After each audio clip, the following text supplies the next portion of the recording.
Yesterday I sent a telegram to them asking for access to it so that it can be identified, and also requesting that they do not carry out any testing of the jumpsuit or further examination until that can be arranged.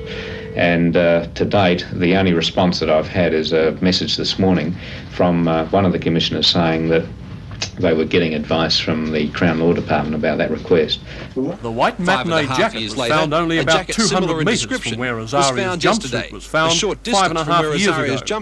Northern Territory Police have sent it to Darwin for forensic tests, but otherwise have reacted fairly low-key. There hasn't been any connection with the murder of Azaria Chamberlain as such. The clothing was found in the same area. That's about the only connection so far. From his home at Kurrambong, Michael Chamberlain told me he was battling to keep up with the latest developments. In the past, he's alleged that he was being kept a little in the dark by authorities on the spot. Does he now still feel that's the case? In fact, it seems that everything we learn is through media sources.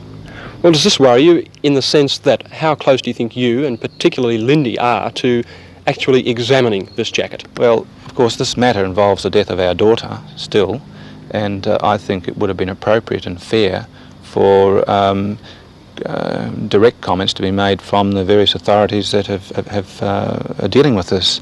But now I'm grateful to say that the Northern Territory Police, by way of telex, seem to see fit that it should be a joint investigation. You mentioned the word telex again, that's the media again. I sense that you again feel you're being disadvantaged.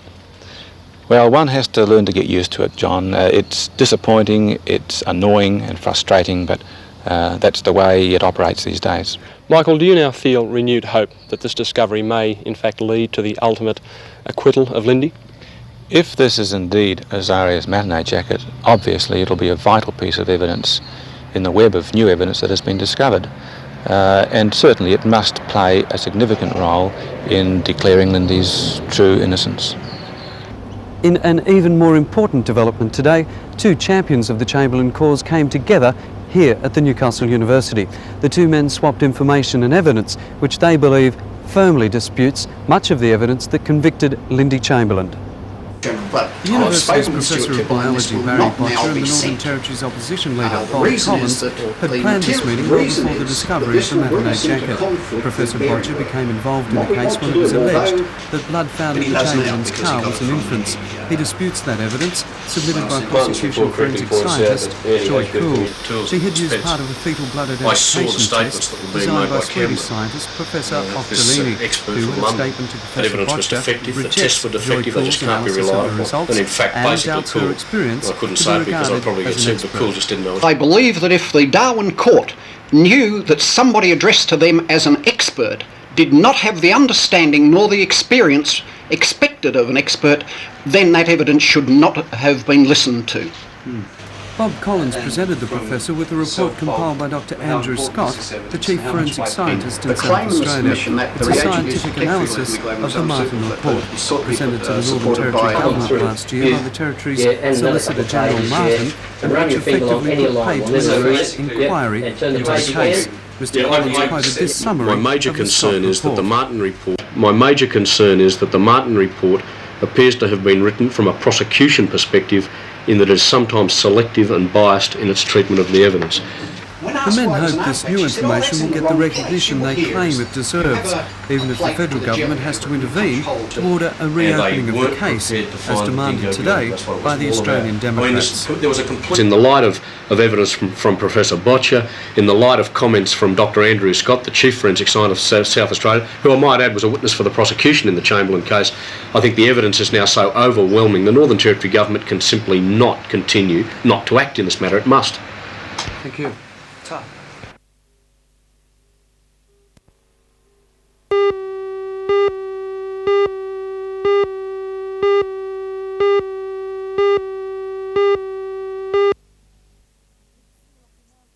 Mr Mulock announced the $500,000 advertising campaign yesterday.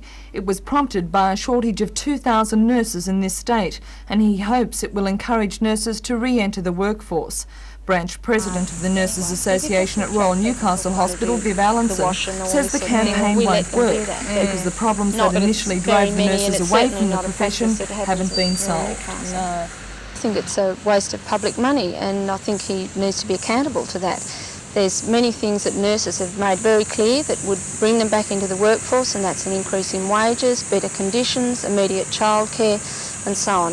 And he hasn't recognised that. Sure, things are in the courts waiting to be approved, but until they are approved, then he's wasting public money by advertising at this stage. So what do you think he can do? Do you think he should really wait until things are set in place? I think he should. Nurses know there's lots of jobs. They know that across the country. They know that they can just go to a hospital and get a job any day. But until the wages are improved, and I mean greatly improved, then they're not going to come back. And all the glossy advertising that he cares to dish out is not going to bring them back.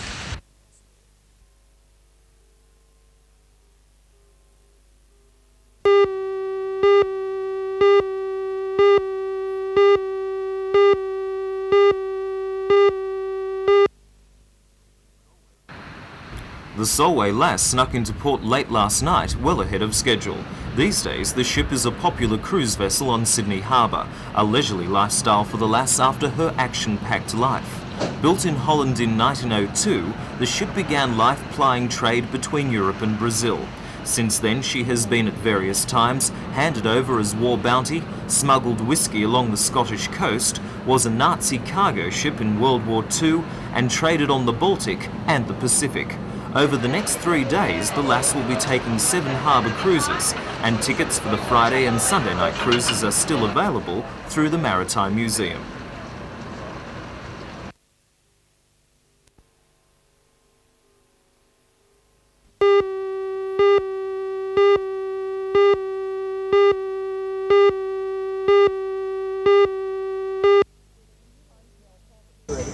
I'm Janelle Provost. There was a mid-air collision of the RAAF's new FA-18 fighter aircraft this morning.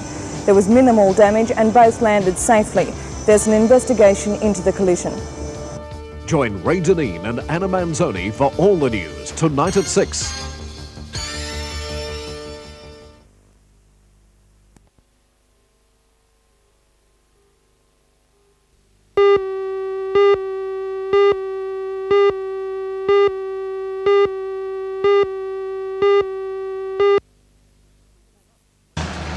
We caught up with 24-year-old John Foreman at the Farley Ranch Raceway, where on Sunday, round 1 of the King of the Hunter series will be staged. Fuel on. This is one of his 2 brand new Honda 500s he'll be using in this year's competition. In fact, at this stage, John had still to find out if the motor kicked into action. Then it was off for some much-needed practice.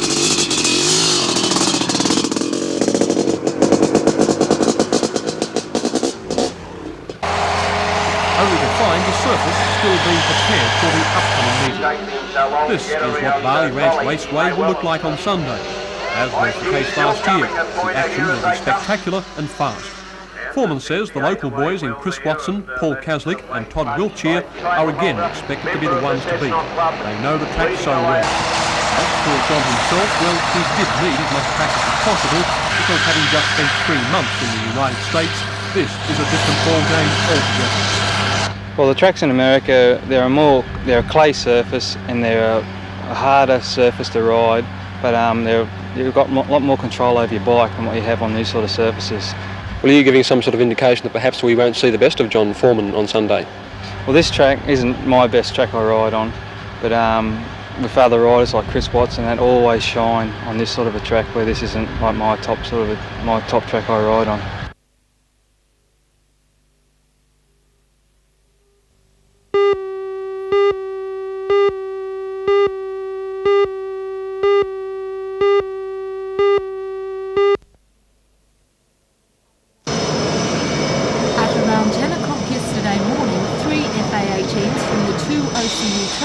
Flew out to sea. During the combat exercise, the wings of 2 of the aircraft touched. Despite the impact, the damage to both planes was limited, with no further structural harm on the return flight back to the Williamtown Air Base. One plane lost its missile and part of its back flap was broken off. The outboard leading edge flap was shorn through on the other aircraft, and part of its wing will have to be replaced. The pilot's 35-year-old flight lieutenants John Carr and 30-year-old Robert Adler escaped without injuries, but not surprisingly were shaken by the ordeal. As yet, the cause of the accident is unknown, and further investigations are now taking place. According to the officer commanding the Williamtown Air Commodore Dick Bomball, the incident need not be seen as a setback for the FAA team. Rather, it has proven itself in the field. Well, one of the very positive things to come out of the unfortunate incident, in fact, is that despite the damage, it remained very closely contained. Both aircraft were able to fly back and land normally, and we still have 2 pilots and 2 aircraft.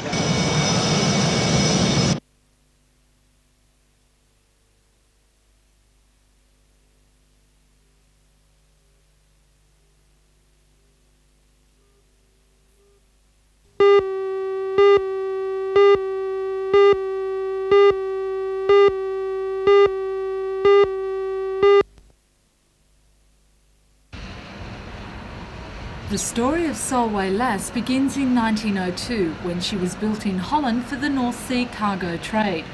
Her 38-metre long metal hull was very seaworthy, and she was used to carry goods between Europe and Brazil. The ship sailed under a German flag, and in 1914 she was captured by France and handed to Britain as war bounty. After that, the Lass sailed the Scottish coast smuggling Scotch, until she was sold to a Danish owner in 1930.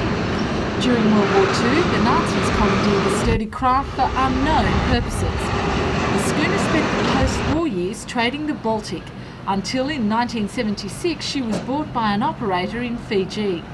In 1983, the Solway Lass was bought by Timothy Lloyd, a chartered accountant turned sailor who fell in love with the rusty old lady. $1 million in restoration costs has brought the ship back to her former beauty. She's just such a beautiful thing to have and to share with people. She's on Sydney Harbour and people get a lot of joy out of her and thrill out of it, and that's one of the greatest attractions to me, is to be able to share it with people and let them have a thrill of a tall ship. Whilst in Newcastle, Solway Lass will be hosting pleasure cruises along the headland. Tickets are now available at the Maritime Museum for an unforgettable voyage upon the historic Lass.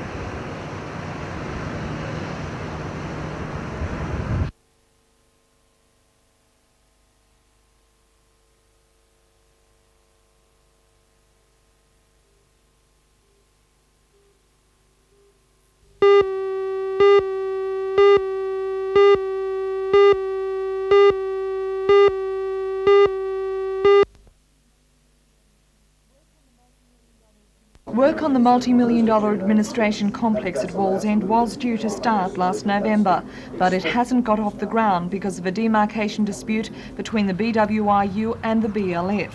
The issue is over who has the right to remove asbestos cement sheeting from the existing buildings so that they can be demolished to make way for the new.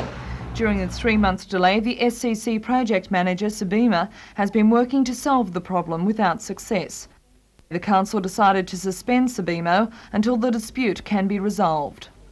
Well, our options are completely open. We've now got to try and look at the problems ourselves and see if we can find a resolution to enable us to get the building up and going again, get it completed, supply the work for the people here, and just simply get on and get the job done.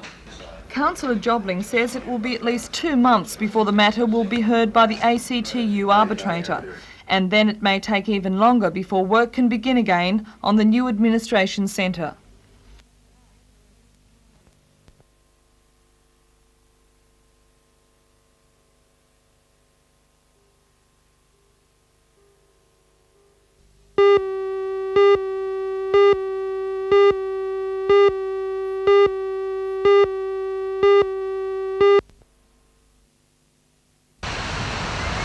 The drama began just after 8 o'clock last night when a report of a possible shark attack off Bar Beach was made to police by a young Sydney man visiting Newcastle.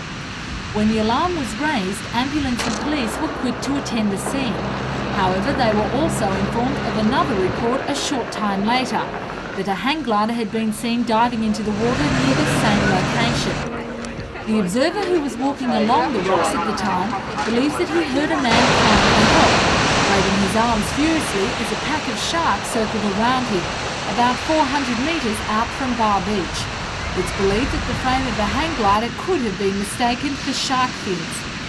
The police launch was called out, so too was the Westpac rescue helicopter. It used its powerful searchlight for nearly an hour, extending the search further south of the beach. No sign of any missing person was found.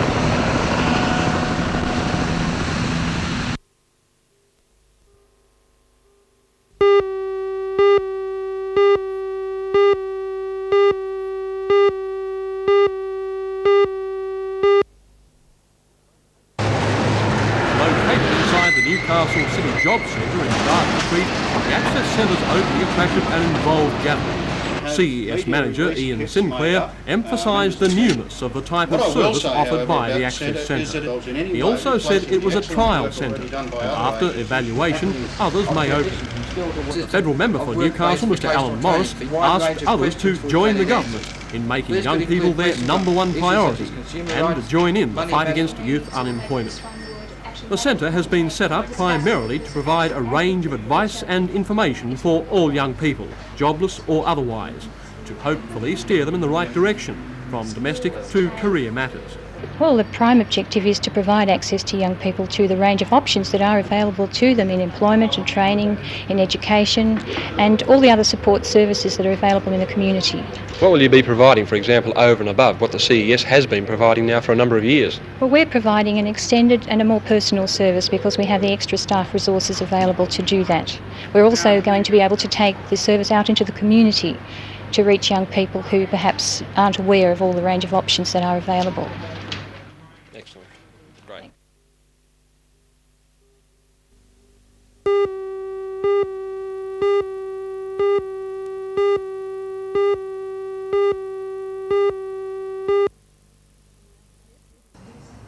The exhibition Print as an Object was commissioned by the Print Council of Australia. 22 artists were asked by the Council to use print in three-dimensional objects, and the result is spectacular.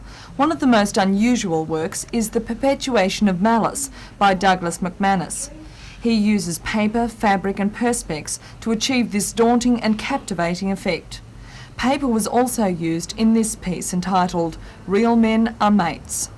The exhibition will close on March 10th. The Region Art Gallery is also holding a series of lunchtime lectures, the first to be held at 12:30 on Wednesday the 12th. Well, it's an opportunity for people to come and learn a little more about our collection, our permanent collection. And the painting that you're doing, the Strapper, that is perhaps the best known painting here at the gallery. Yes, William Dobell's portrait of a strapper, it was his favourite painting, and I think that it's been internationally acknowledged as one of his finer portrait paintings, and I'm going to give people a chance to learn a little more about what it's made of, what it means, and some of the other details about it.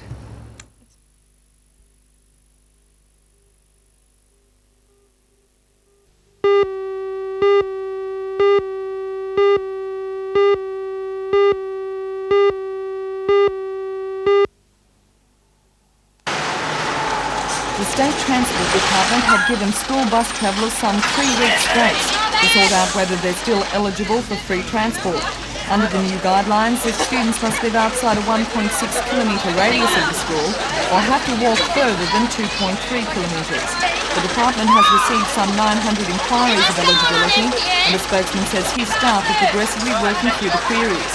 If for health or safety reasons parents believe their child should receive free travel, they may apply for the anomalies targeting on Sydney. The benefit unit has received 4,000 applications, and it has dealt with all but 800. The Urban Transit Authority says it may have to reduce its services, and so for the next 2 weeks it will conduct surveys to see if bus numbers have declined. A spokesman for the private bus companies, Rob Pertos, says the effects are not as bad as was first thought. As far as the industry goes, the effects are very uneven. Some operators have lost 50% of the children from their services, others are hardly affected at all. So it's very difficult to say there's any average effect, whereas there's not really. Do you think there's been an overreaction? No, there's been quite a lot of changes made to the scheme since it was first announced, and that has meant that a lot of children who were going to lose their bus pass over the 1.6 kilometres are still going to retain it because of anomalies and because of walking distances.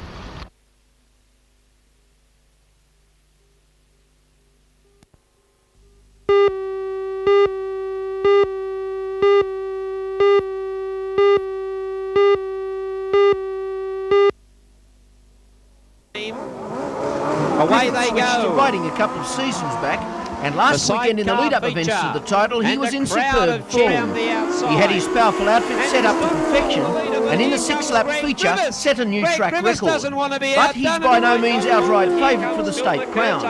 Former national title holder Phil McCurtain and fellow Sydney rider Keith Braddock are also expected to perform well. McCurtain has not reproduced his winning figures of last season, as his machine has been slightly underpowered. But he's found more horsepower during the week and will be hard to beat. Keith Braddock and his passenger Zach Hogan make a super cool combination on their sidecar and have an impeccable record at the Motordrome track this season. Last weekend, however, they were plagued with mechanical problems, and they will be hoping that all the bugs have been blown away this time out.